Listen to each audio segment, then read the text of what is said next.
நினையாத நாளிகையிலே மனுஷகுமாரன் வருவார். ஆதலால் நீங்களும் ஆயத்தமாயிருங்கள். மத்தேயு 24வது அதிகாரம் 44வது வசனம். பிரின்ஸ் ஆஃப் பிரீச்சர்ஸ் என்று அழைக்கப்பட்ட போதகர் சார்ல்ஸ் ஸ்பர்ஜன் 1857ஆம் ஆண்டு சீக்ரெட் சின்ஸ் என்ற தலைப்பில் பிரசங்கித்த பிரசங்கத்தின் ஒரு பகுதியில் இயேசுவின் இரண்டாம் வருகையில் இயேசுவை விசுவாசிக்காதவர்களின் நிலை எப்படி இருக்கும் என்று பிரசங்கித்தார்.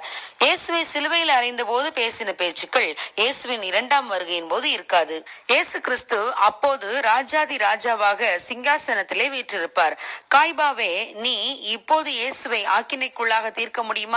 யூதாசே, நீ இப்போது வந்து இயேசுவை காட்டிக் கொடுக்க முத்தம் கொடு பார்ப்போம். இப்போது பரபாசே, உனக்கு பதிலாக யார் இயேசு கிறிஸ்துவை சிலுவை மரணத்துக்கு ஒப்பு கொடுக்க முடியும்? இயேசுவை கேலி செய்தவர்களே, இப்பொழுது வந்து அவர் முகத்துக்கு முன்பாக நின்று கேலி செய்யுங்களேன் பார்ப்போம். தேவன் இல்லை என்று சொல்லுகிற மதிகேடனே, நீ இப்பொழுது இயேசு கிறிஸ்துவின் முகத்துக்கு நேராக வந்து கடவுள் இல்லை என்று அவரிடம் சொல்லேன் பார்ப்போம். இயேசு நியாயாதிபதியாக சிங்காசனத்திலே வீற்றிருக்கும் போது வேதாகமத்தை பார்த்து பரிகசித்து சிரியுங்களேன். உங்களுக்கு பிரசங்கம் பண்ணின போதகர்களை கேலி செய்து பேசுங்களேன். இப்போது ஏன் நீங்கள் மலைகளையும் குன்றுகளையும் பார்த்து எங்களை ஒழித்துக் கொள்ளுங்கள் என்று சொல்லுகிறீர்கள்? உங்கள் பெருமையான பேச்சு எங்கே போனது? உங்கள் வீராப்பு எங்கே? அந்தோ பரிதாபம்! அந்த நாளில் இப்படிப்பட்டவர்களில் யார் இயேசு கிறிஸ்துவுக்கு முன்பாக நிற்க முடியும் என்று சார்ல்ஸ் ஸ்பர்ஜன் பிரசங்கித்தார். ஆம் பிரியமானவர்களே, இயேசு கிறிஸ்துவின் இரண்டாம் வருகையின் நாள் அவிசுவாசிகளுக்கு கலக்கம் நிறைந்த நாள். இயேசு கிறிஸ்துவை சொந்த இரட்சகராக ஏற்றுக்கொண்டு அவர் வழியில் நடந்தவர்களை அவர் தம்மோடு கூட இருக்கும்படி அழைத்து சென்று விடுவார். ஆனால் அவரை ஏற்றுக்கொள்ளாத அவிசுவாசிகளோ கைவிடப்படுவார்கள். அந்த நாள் அவிசுவாசிகளுக்கு கலக்கமும் தவிப்பும் நிறைந்த நாள்.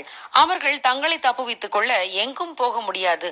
ஆகவே அந்த நாள் சடுதியில் திடீரென உங்கள் மேல் திருடனை போல வந்து விடாமல் இருக்க இப்பொழுதே இயேசு கிறிஸ்துவை சொந்த இரட்சகராக ஏற்றுக்கொள்ளுங்கள்.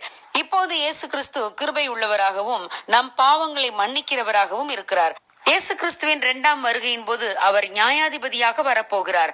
அப்போது கிருபை என்ற பேச்சுக்கே இடமில்லை. ஆம் பிரியமானவர்களை, இன்றே இரட்சணிய நாள், இப்பொழுதே அனுக்கிரக காலம். ஆகவே இயேசு கிறிஸ்துவின் அன்பை உதாசீனப்படுத்தாமல் அவரை அண்டிக் கொள்ளுங்கள். அவரை அண்டிக் கொள்ளுகிற யாவரும் பாக்கியவான்கள். அவர்களுக்கு இயேசுவின் இரண்டாம் வருகையின் நாள் ஒரு ஆனந்தமான நாள்.